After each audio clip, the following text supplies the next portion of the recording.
भाई तो लोग भी ब्लॉग वीडियो बनावे चाहता लो तब बनावल छोड़ दलो। काहे से कि ई ट्रिक तलो के मालूम नहीं है तो बनावल छोड़ दलो, कोनो फायदा हो ख्याल नहीं है।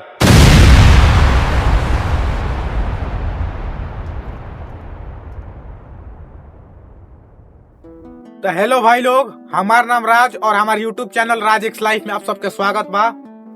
बहुत लोग सोचेला ब्लॉग के मतलब घूमल फिरल होला, लेकिन ब्लॉग के मतलब असली जिंदगी दिखावल होला, ओकरा मतलब ब्लॉग होला। तो कुछ लोग के ब्लॉग बनावे के ट्रिक नहीं के मालूम, तो हम ई वीडियो में बतावे वाला बानी कि केंगा ब्लॉग बनावल जाला, केंगा का कइल जाला, उ सब बनाए।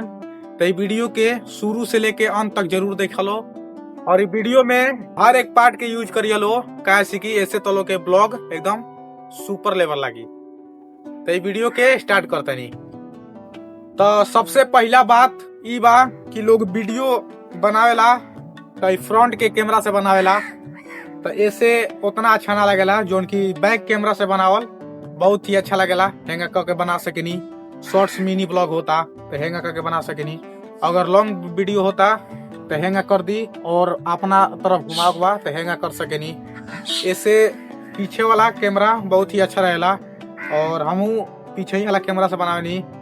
और एक और बात बाटे कि जेने से रोशनी पड़ता ओनिए से वीडियो बनावल ठीक रहेला। एंगा मुंह पर अजोर दिखेला, अजोर दिखी तो वीडियो एकदम साफ साफ लौकी।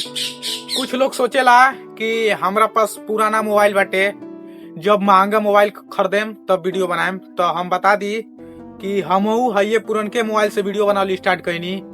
जब हमरा पास 10 के परीक्षा देनी, 10,000 रुपया आइल और घर से कुछ रुपया मांगनी, तो जो वीडियो में रिकॉर्ड होता है, जो वीडियो रिकॉर्ड करता नहीं तो ना मोबाइल से, तो मोबाइल खरीदनी। तो महंगा मोबाइल होखल जरूरी नहीं के, बस जुनून चाहिए अंदर कि हम सस्ते मोबाइल से, खराबो मोबाइल से हम बना दे वीडियो।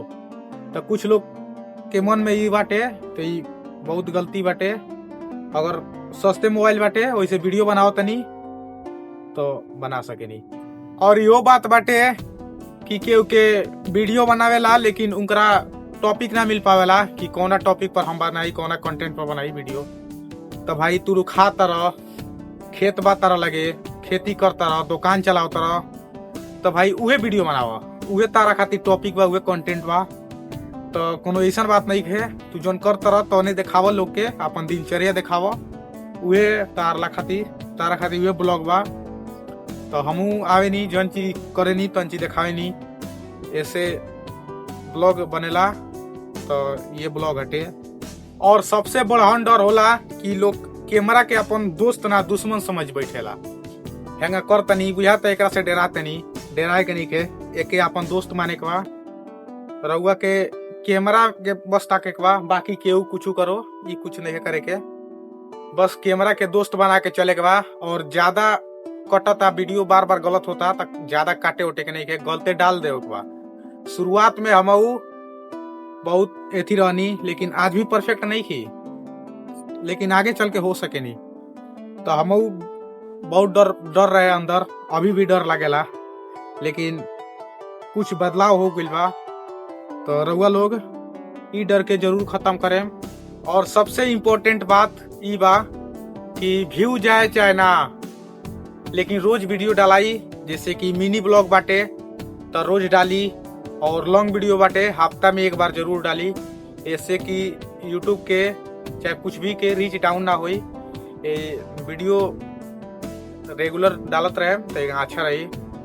और ई रहल हमार कुछ टिप एंड ट्रिक। तो ये वीडियो कैसा लागल कमेंट करके जरूर बताएं, और हमारे चैनल के सब्सक्राइब और चाहे फॉलो कर लेम, और वीडियो का लाइक कर देम। तो कमेंट करी अगला वीडियो कोना टॉपिक पर आओ। तो आज के खातिर बस इतना ही बाटे, लेकिन कमेंट जरूर करें कि कोना टॉपिक पर वीडियो आओ।